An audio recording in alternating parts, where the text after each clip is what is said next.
Hey, HMS 7th grade, Mr. Nicholson here. So what we're gonna be doing while we're online school once a week, I'm gonna post one video of how to make something at home, something easy at home.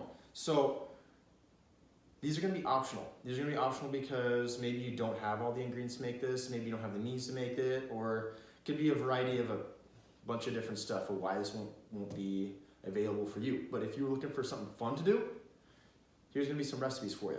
So today, I'm gonna show you how to make breakfast for yourself and maybe everybody else at home, because this is gonna make a lot of difference. This is gonna make a huge variety or a huge amount of it, depending on how you make them and how the finished product's gonna turn out. So we're gonna make crepes today.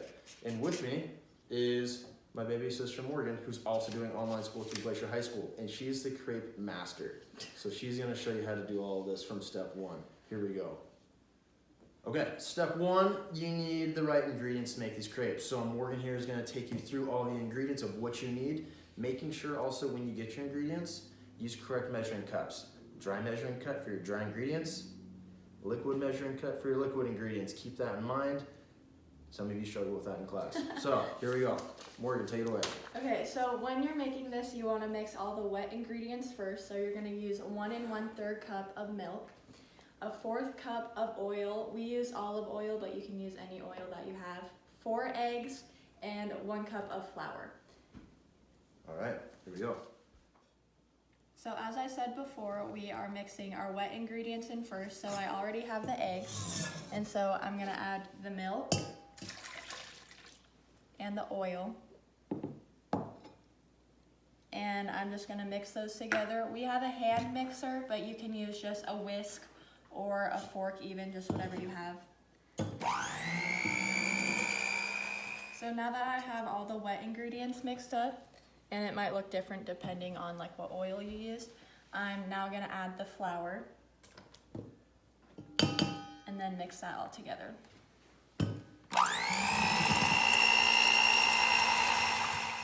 So now that we have all the ingredients mixed, I have a small pan. Some pans need sprayed, some don't, it just depends.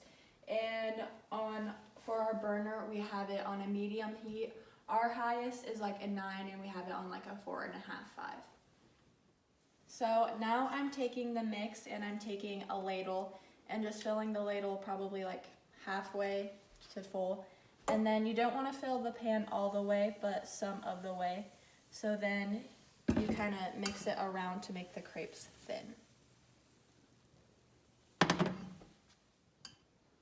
So I've let the crepe cook for a few minutes, and it's similar to a pancake where it bubbles. And so when it has cooked all the way through, you're gonna flip it. And then just let that side cook for however long it needs. I just got finished, is that the correct? I just got done, okay. I just got done making the rest of the batch, and depending on what size of pan you use, ours made about 10. And if you don't want to make them all in that day, you can cover the mixture and put it in the fridge and save it for the next day.